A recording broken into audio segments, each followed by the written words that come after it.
In the last couple lessons, we took a little look at basically how deductions work and how things come off, and specifically how income tax works and how much that costs. What this lesson is about is with our net pay, the amount that we actually get to take home, the amount that we get to spend. So these are going to be our expenses. Now, I'm going to say that I'm going to try and fill this out more or less generically. You'll get a lot more out of this if you actually try to do it on your own. And you're going to do a little exercise. In fact, you're going to do the first assignment for this unit on this topic. Um, but for now, let's just kind of generically look at how it works. Okay, so what I want you to do is think about all the things that you spend money on. And I know this is going to be a little bit of a stretch for some, not necessarily everybody, but think about what your parents or your guardians have to pay for if you're there, whoever's in charge of your home. For some of you, I know that might actually be you, in which case you probably have a much better idea of how much things cost than the average individual. But if you're someone who still lives at home, your parents or someone else is still taking care of you more or less financially, try to imagine what it would be like if you've moved out. And we're going to pretend that this happens when we're out on our own with our own apartment um, or whatever living accommodation you end up in, but you're on your own, paying your own bills. So let's think about what kinds of things that we would spend money on and then try to figure out how much money we would spend a month. So you'll notice I've put down quite a number of boxes there. For some people, this is going to be way too many boxes, but for most people, it's actually too few. So we'll start off with some of the bigger ones. So I'm going to start off with just rent, I guess. How much money we spend to have a place to live. We're going to have food. And you'll notice I'm actually leaving the cost per month off for now because that's not that important at the moment. Um, I should put down food and groceries. I realize those most people think of the same things, but when you go grocery shopping, in addition to buying food, you probably also buy things like soap and deodorant and Q-tips and Kleenex and all those other things. We'll kind of lump those generic things in together.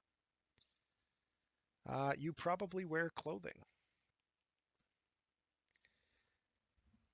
You have some sort of entertainment. Now, again, you can be more specific than I'm being right here.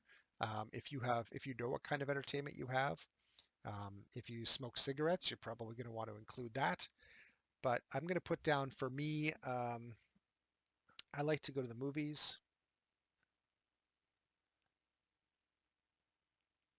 and restaurants.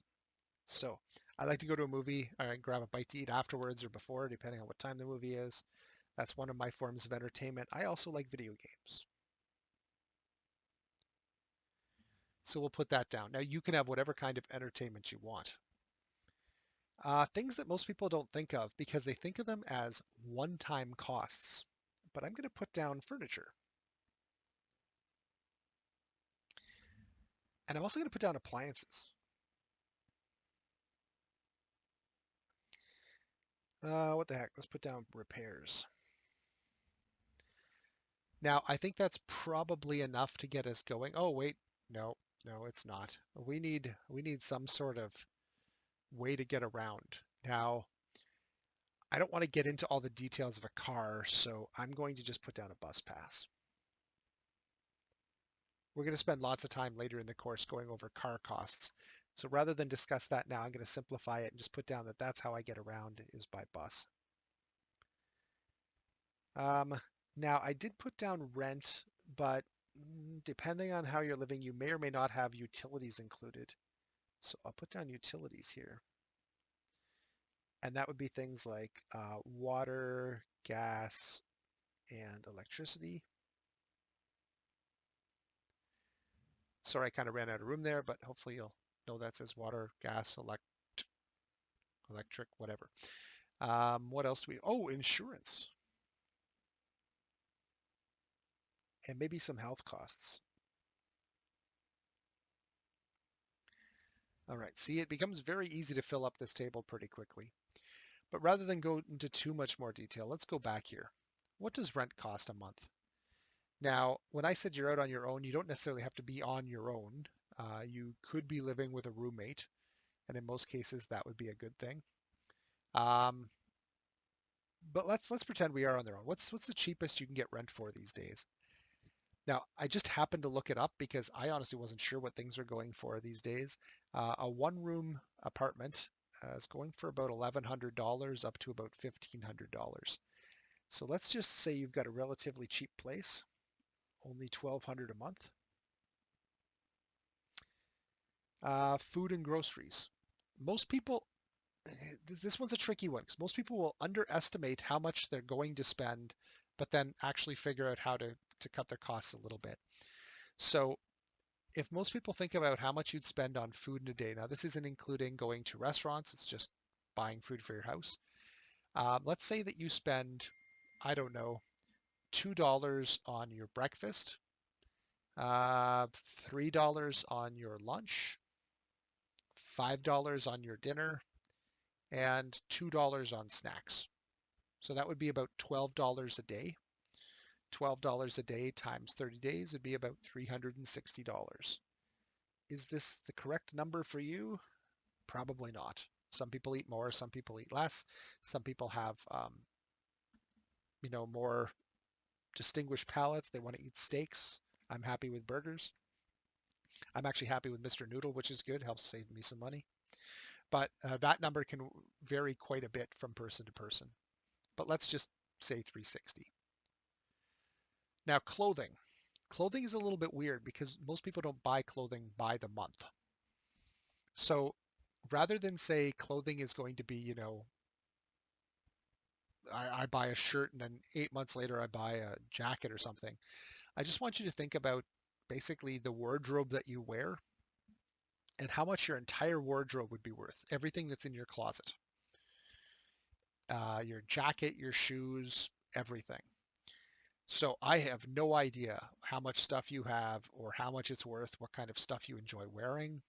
But for me, I have, I don't know, uh, let me pull out the calculator. I've got about 30 shirts, socks, and underwear because I don't like to do laundry, so I do laundry once a month. And those shirts cost about $10 a piece, and then $2 for the underwear and $2 for the socks. So that's $14 times 30. That's about 420 bucks for shirts, socks, underwear. And then I've got about 5 pairs of jeans. They're worth about $30 a piece, so I'm going to add 150. My shoes, I've got 2 pairs of shoes and they're about $80 a piece, so I'll put down 160. I've got a couple jackets. We'll put in another 150 bucks. And then I've got some collared shirts. I've got about 15 of those at 20 bucks a piece. I'm going to add another $300. Okay, so all in all, I have about $1,200 worth of clothing.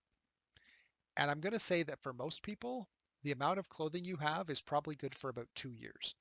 Now, I'm sure you have examples of things that have lasted you much longer, and things that have lasted you not nearly as long. But on average, let's just say that if you took all of your clothing value and then divided that out over 2 years, how much would it be a month? So I'm going to take my total amount and divide it by 24. And that works out to be about 50 bucks. Okay, so that one was one of the more complicated things to figure out, but it's there. Movies and restaurants. So let's say that I like to go to a movie and dinner out once a week, and I spend about 30 bucks on dinner and 20 at the theater. So it's about $50 a week. So I'm going to say around 200 a month. I don't go out every week, so not all the time.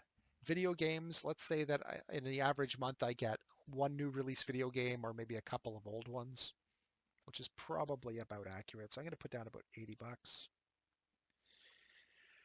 Furniture.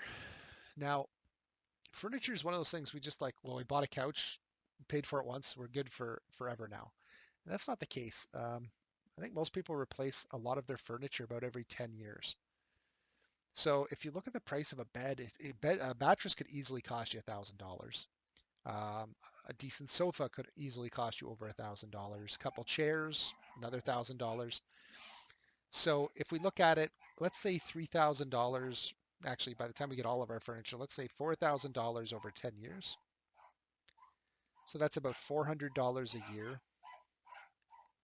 or about, let's say, $30 a month. And again, we're just ballparking here just to get kind of a rough idea. Okay, appliances is probably pretty similar to furniture. You think you've got it for once, but um, I would say that in my lifetime, I have replaced fridges and stuff like that probably about every 10, 15 years. So if you went out now and had to get, for instance, a fridge, a stove, a dishwasher, a washer and dryer, all that stuff, you're probably looking at about $4,000, which is about $400 a year, which is, let's say, another $30 a month, similar to furniture. And by the time you throw in things like toasters and microwaves and all those other things, blenders, sure, that seems responsible. Repairs. Now, repairs, I'm referring to things like, for instance, home repairs. Now, if you're renting, it may not be as big a deal, but you may still have to fix things like you may need a plumber to come in. You may need to do some minor electrical work, replace a light fixture, stuff like this. This is tricky to come up with a number that makes any kind of sense. But let's just put it in the same ballpark as furniture and appliances. Let's say it's another $30 a month. And by the way, these, like I said, these are could be hugely different. Bus pass, somewhere in the ballpark of $100 a month. Utilities, water, gas, electricity. Um, if you're renting, with any luck, they might be included, but if they're not, you'd probably be looking at in a mid-size house, maybe about $300 a month total for all of those. So if you're an apartment paying for it, maybe let's say 150. Insurance, you're going to want to pay for some sort of like residential insurance in case there's ever a fire and stuff burns down. You need your stuff replaced, or the flood, for instance. That's a definite real one. Uh, your insurance probably going to be about $50 a month. Luckily, it's not car insurance. It's just house insurance or owner's insurance. Healthcare costs, tough to estimate. Again, depends on the person. For me, I've got a pair of glasses that cost me about $200 every other year. So let's say $100 a year. Prescription drugs, probably around $100 a year if I didn't have benefits. And then I've got, let's say, another $200 in dental per year. So $400 a year, or about $30 a month. And by the way, I'm not saying that it's 30 when I round off. It's like 37 or something, but just we're looking at ballpark costs here just to kind of give us an idea. Now, have you thought of anything that we may have missed? I'm guessing some of you are screaming at the screen saying, Mr. Ray, you forgot about our cell phones. So yeah, things like phone, internet. Oh, we're filling out this chart pretty quickly. Cable, if you have cable, or Netflix. I'll put Netflix. Luckily, these ones are monthly type bills. So for a decent phone plan, you're probably looking at $50. Internet, probably more like 70 or 80. And for Netflix, what's that up to now? About 15, something like that. Here, and just because we're near the end, I'm going to put down total. Now let's see how much we're spending a month. 1,200 plus 360 plus 50 plus 200 plus 80 plus 30 plus 30 plus 30 plus 100 plus 150 plus 50 plus 30 plus 50 plus 80 plus 15. That's about $2,455. Now you may have maybe got a completely different answer than I did because you've got completely different costs and needs than I do. Um, there are a whole bunch of things in here that I haven't even included. I haven't done donations. I haven't done gifts. Um, Now, some people don't give donations, which is fine. But most people at least buy like gifts for their friends or relatives, their birthdays, special events, whatever. But either way, we've got kind of a starting number, about 2455. Now, I'm not going to list everything here. Again, this is going to depend on your list, but we talk about things that are essential or luxury items. Most budgeting things will refer to them as either one or the other. I'm going to put in a kind of essential column down the middle, and that's the one we're going to focus on. Are what are some things that are technically luxury items but are kind of essential?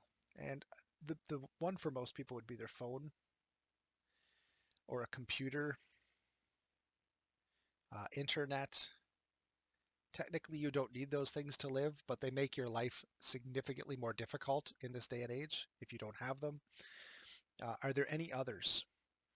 I know like it becomes debatable when some people are like, well, I can go without buying new clothing for a long time. Okay, well, clothing is then kind of a luxury, but you do need to wear clothes, and stopping for a while doesn't mean that the cost goes away. It just means that you're not getting anything new for a while. Sooner or later, you're gonna have to buy some clothes. Things like repairs would be essential. So I'm gonna say rent, food, repairs. Some of the obvious ones, clothing, and then some of the obvious things that would be luxury would be things like video games, Netflix. Someone out there is crying right now that that's essential. What else would be kind of movies and restaurants?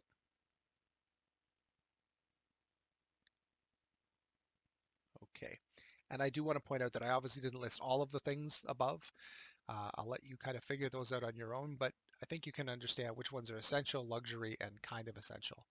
So if I said you had to cut budget, where would you cut it? You start with the luxury stuff. You can usually cut down on the other things, like for instance, groceries. Even though you still need to buy food, you could replace some of your beef with maybe a couple cans of beans, so you still get some protein. Maybe you replace your, I don't know, your pop with juice or just drink water at home. Those kinds of things. Okay, so for our purposes, I said it came to 24.55 per month. Okay, so that's how much we have to have in order to actually pay for those things. How much would we have to earn gross pay in order to have 2,455 net pay a month? So if we lose 30% to deductions, and that's all of our things together, our CPP, our EI, our income tax, any other deductions we have, just as an approximation.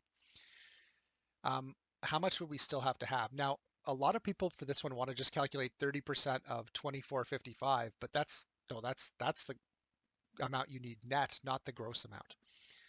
So what I'm going to do is say that I'm going to set it up as a little equation. Net equals 70% of gross. So your net pay is 70% of your gross pay. Well, I need my net to be 2455. This is 0.7 times gross pay, which is the one I don't know. And by the way, you're welcome to use variables like N and G to represent net and gross, but you can write the word out too if it helps you understand it. And then in order to solve this equation for gross, what I have to do is divide both sides by 0.7. Those cancel. And then what I'm left with is gross equals 2455 divided by 0.7. Sorry, I didn't really explain that too well. 70% of our pay is net because 30% of it is deductions. So 70% is what's left after 30%'s been removed.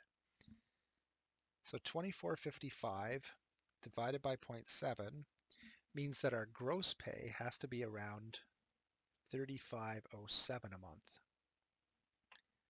at least to the closest dollar. Now for part B, if we worked 40 hours a week, which is kind of normal full time, or 170 hours a month approximately, what's your hourly rate need to be in order to live like this? So if I take that 3507 and I divide it by 170 hours in a month, I get about $20.60. So if I didn't want a car, I just wanted a small apartment, I wanted a bus pass, I wanted food, clothing, a little bit of fun. Nothing wrong with spending a little bit on entertainment. I would need to make about a little over $20 an hour. What that means is that if you're making less than $20 an hour, you're going to have to find out things you can cut from the above, which may mean you never go to the movies, you don't go out for dinner. May mean you don't buy video games. Um, we didn't even have cable on the list, but we did have internet. Again, most people are going to consider internet fairly essential, but they may cut back on a lower plan. Maybe they'll move down a plan for their internet. Maybe they'll move down a plan for their cell phone to get a little bit cheaper per month or something like that. Usually it just means they stop buying other stuff. Okay, so that gives you kind of an idea on how to figure out how much you're going to need to make in order to live the way you want to live. And if those two numbers don't mesh, like if you're like, well, I want to live at least like that, but I only make $15 an hour, you got to figure out where that extra money is going to come from. Likewise, if you're like, well, I do make $20.60 an hour, but I want that other stuff and I want a car. Again, I don't know where that money for the car is coming from, but we'll talk about that a little bit more in the practice problems and in additional lessons later on. So practice problems, again, a reminder that your test for this unit is going to basically be I'm going to refer to these practice problems and say for lesson 2.3, what's your answer for 1D or some other random question. So please do make sure that you are attempting these and getting your answers. I will point out that some of these questions predate increases to minimum wage prices. So for instance, the very first one says that her job pays $13.75 an hour. I just haven't updated it. The minimum wage at that time was a little under $13.75 an hour. But from here on in, try to correct them. So give the practice problems a shot. And when you've done those, um, make sure you set your answers aside so that you're ready for the test. And if you've got any questions, please let me know.